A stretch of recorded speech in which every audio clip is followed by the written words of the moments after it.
Hey everybody, I'm back. Okay, this last video for this week's module deals with the last assignment that you have to do. It is an ongoing assignment that's going to happen every week. It's the research search, which is kind of fun to say. Try it. I'll wait. Okay, so this week I'm just having you do one of them. And the research search, I'm just going to call it the research. The research that you need to do, number one, is that you have to, using that same VPN and library search that we were talking about when we were discussing how to find the other assigned articles, you're going to use that same technique. And again, Google Scholar will be your help with this. I use it all the time. You need to search for a scholarly article that is of pedagogical interest to you. Again, I've put an example one up there. I'm interested in vocal jazz and teaching in vocal jazz. And I don't think there's enough of it. And I'm about to get on my high horse and try to do something about it, maybe with my life. And so I went and searched some things for vocal jazz. I didn't find too much. I found a couple, three things that were really interesting that dealt with jazz and dealt with gender in jazz. There were a few vocal jazz things, but I didn't really, So anyway, so I went to Google Scholar and I found this article. And then I read this article.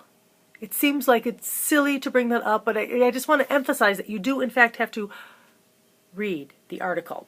And then from that, I went into the discussion tool, made a new thread, called it what I called it, and I hyperlinked the link that I used to get to the article through the library and named it. And then I gave a short synopsis of what went on with it. Now, the synopsis that I gave was really informal.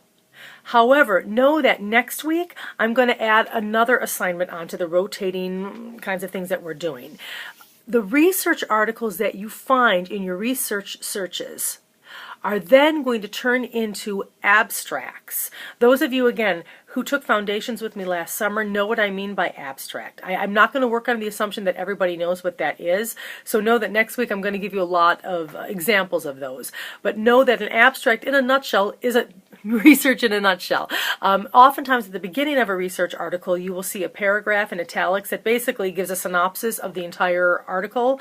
That's an abstract. Now those are pretty generic abstracts. The abstracts that you are going to do are going to be very similar to those, but they're going to be kind of for you. And eventually those abstracts will turn into things that you can use for your literature reviews.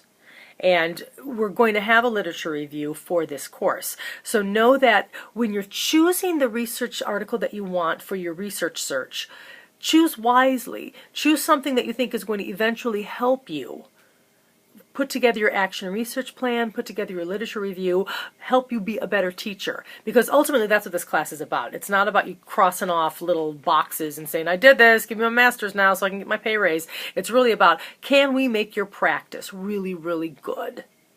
And that happens on a continual basis based on you reflecting on your thinking and the way you're teaching and then taking research and applying it to your practice. So, to reiterate, research search number one requires you to go to, I would suggest Google Scholar, but if you have another way that you like to search, if whether you want to go through Realm or Eric or some other kind of database, that's fine.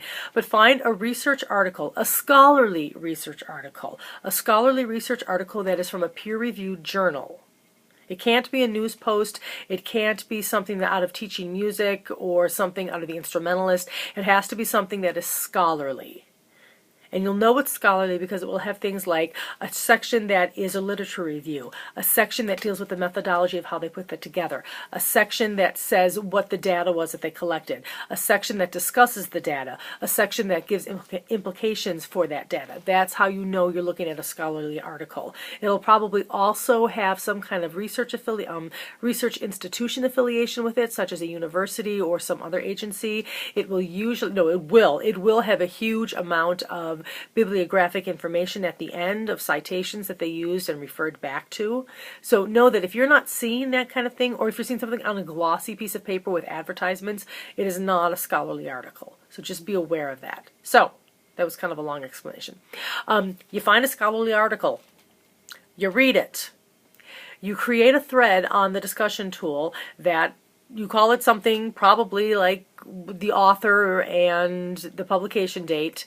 You link that link into the post that you put in and give an informal explanation of what that research topic was. Yes? Yes. Let me see if there's anything else on here that I've missed.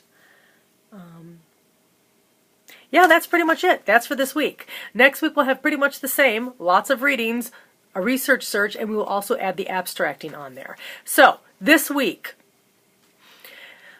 technically from content standpoint it's pretty light, but I'm aware that from as far as procedural it's very, very heavy. You're figuring out how to use D2L. You're figuring out how to find your articles. You're figuring out how to find time to actually do these things in between all of your family and your work responsibilities. I totally get it. Again, I want to remind you that all of the due dates on there are soft. I have suggested due dates. I'm going to say the class goes from Wednesday to Wednesday, and that Wednesday is the new content night. But again, I'm aware that you're working at your own pace and doing things the way you need to do it. So, good luck. Looking forward to seeing the things that you have to say. And we'll, same channel, same time next week. Ta-ta.